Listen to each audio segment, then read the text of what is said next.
Why is life so random? How to cope with the coronavirus? Everything in life happens for a reason.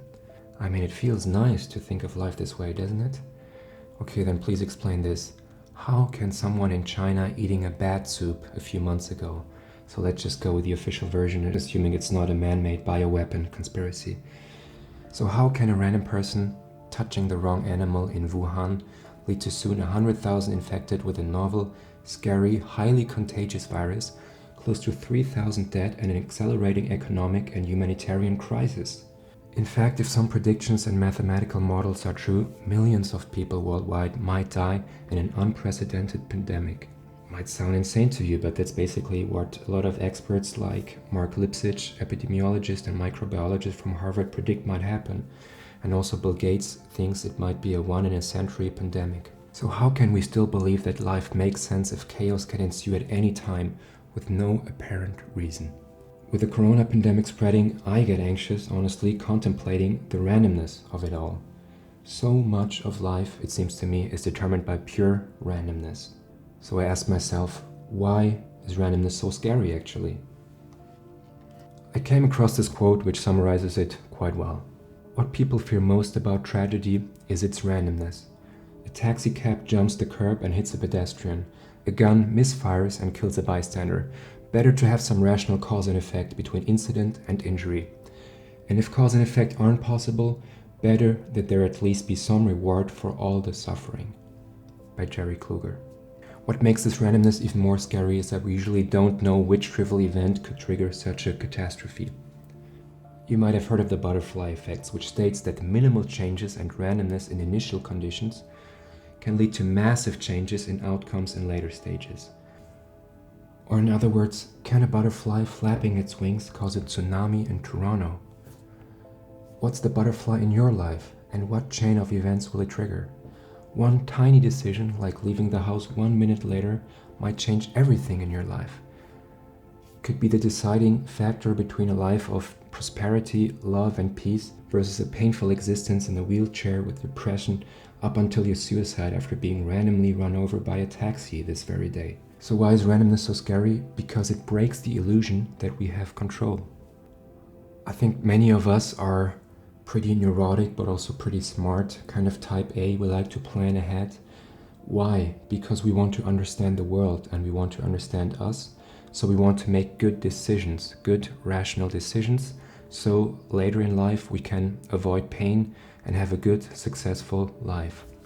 In a world that is mainly governed by randomness, however, that isn't necessarily true, and that's scary, because we can make objectively good decisions, but we might not get what we hope for, and we might even make everything worse. I think this is why randomness is so unbearable to many of us, and this is why many of us adopt the belief that everything happens for a good reason. Isn't that why religion has been so successful? Having a God, an almighty God, watch over us means getting sick has a meaning, and if not in this life, we will have peace and happiness after death and in another life. And even if life's randomness makes no sense at all, like orphans being born with terrible diseases in a war zone, there's still the good catch-all phrase, God's ways are inscrutable, which basically means we can't understand what God does and why he does it, but he does have a plan for all of us. Does he, though?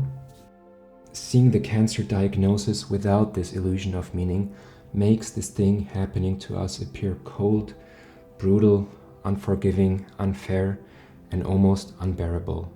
And this is why the Bible always tells us, don't be afraid, and God has a plan for you. And we also love these stories of people who endure terrible hardships but still manage to put themselves together and accomplish great things. That's where Nietzsche's saying comes into play, that which does not kill us makes us stronger.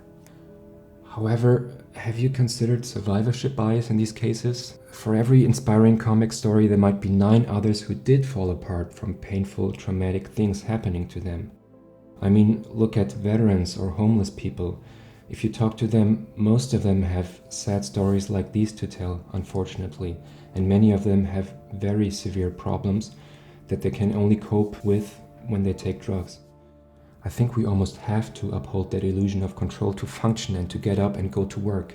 Because if we knew that everything is random and that we might get cancer in 1 year, we maybe wouldn't do anything at all anymore. Alright, now comes the important part, I think.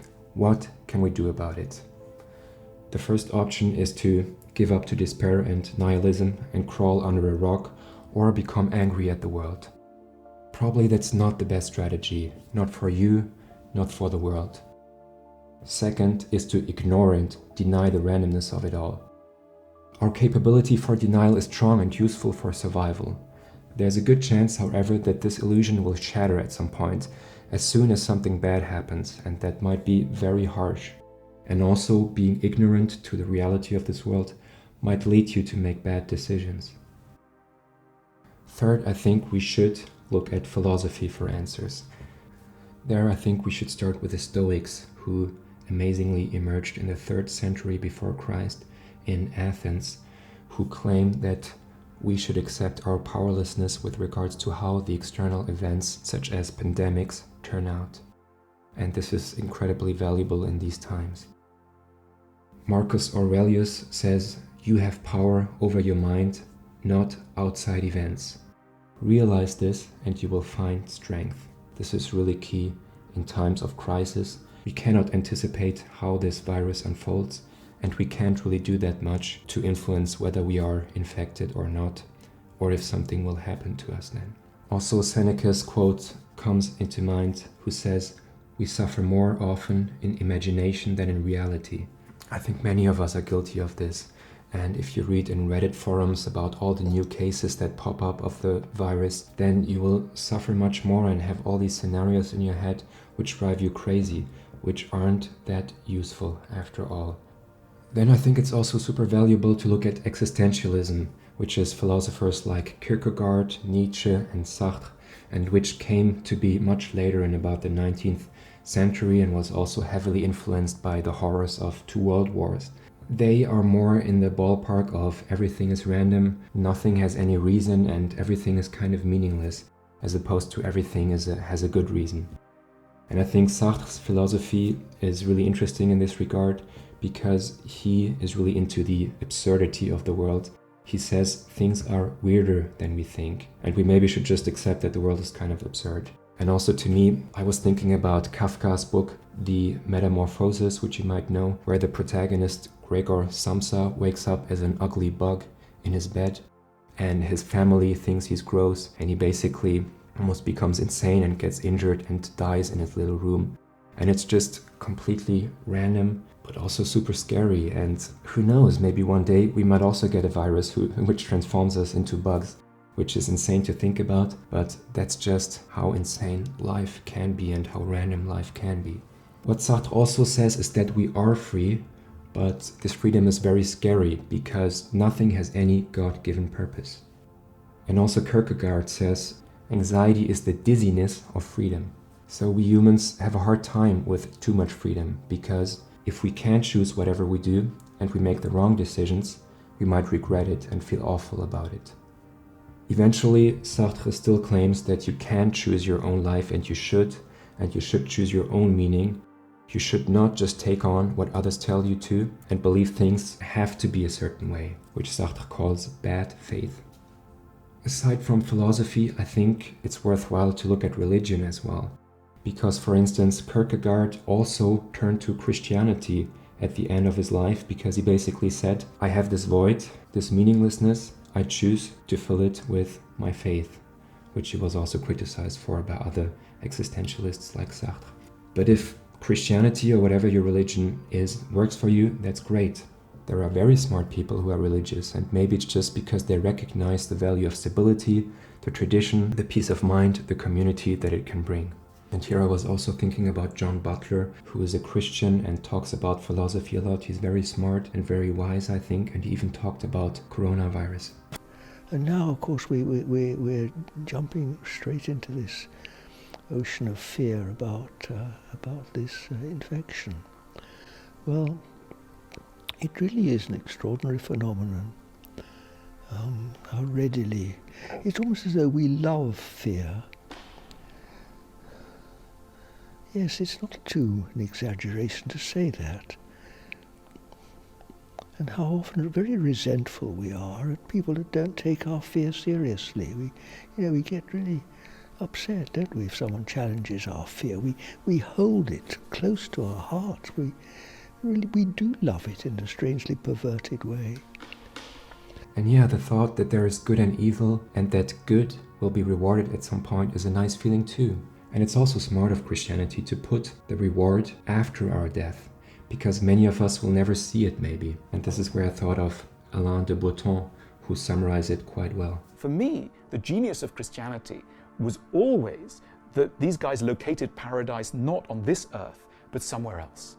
Because if we have to expect that we're going to build paradise on this earth, my goodness, we're going to be fed up when the train runs late, when our politicians don't say what we want, when our lovers aren't as perfect as we wanted them to be. We'll be in a rage because we thought there was going to be paradise. Eventually, I think it's also worthwhile to look at Buddhism in these difficult times, because they have some great tools and guiding principles for these situations. They claim you should have realistic expectations and that life is suffering. They talk about this samsara, this wheel of suffering, which ends in you transmuting life and coming into nirvana. Also, they say that all the external stuff is pretty overrated anyways, and they have good techniques like turning inwards in meditation and loving compassion, which can really help you reduce the inherent suffering of life.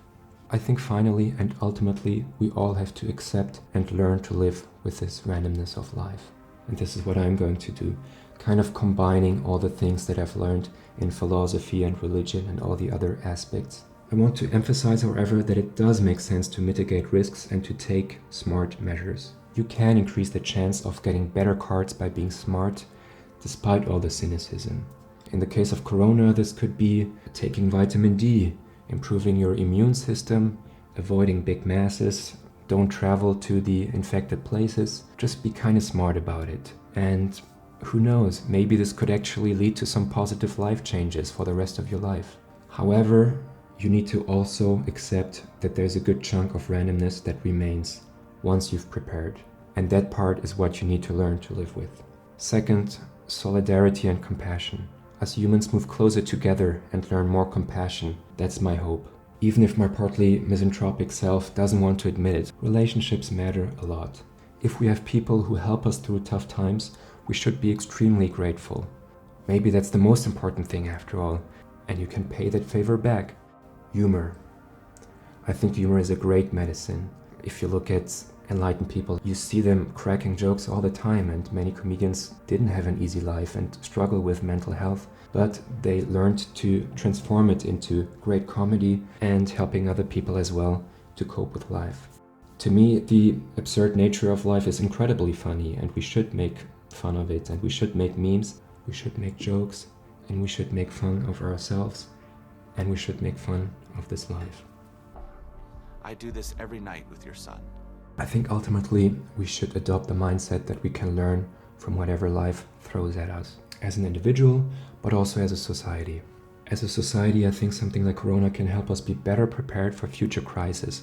Maybe we stop eating bats and dogs and sell live animals in cages. Or we just improve the healthcare system and have better pay for nurses too. On an individual level, I think it's useful that we notice that our life is short. We shouldn't be too attached to our health, to success, to our looks, or whatever it is. I think this is something we can really learn from the Buddhists.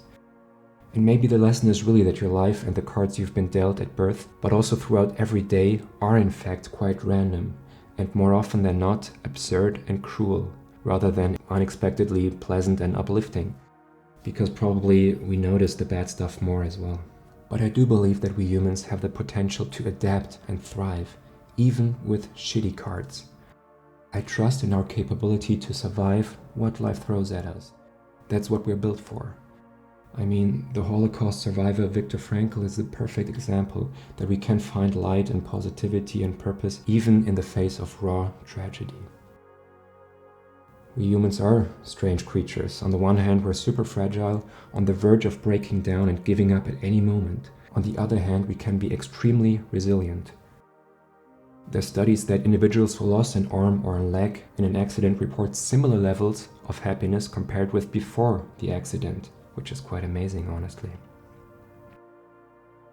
This is why I choose to trust in human greatness, and I believe that everything happens for a reason, that life will present us with the challenges that help us grow, if we are open to learn and don't wallow in the what-if mode, which is toxic and cancerous. So, what can we learn from this virus? What can we learn if we get in an accident? What can we learn if we get sick? And what we will learn at some point, I believe, is that we're only imperfect humans who have to stick together in love to get through this short, confusing life. That's it.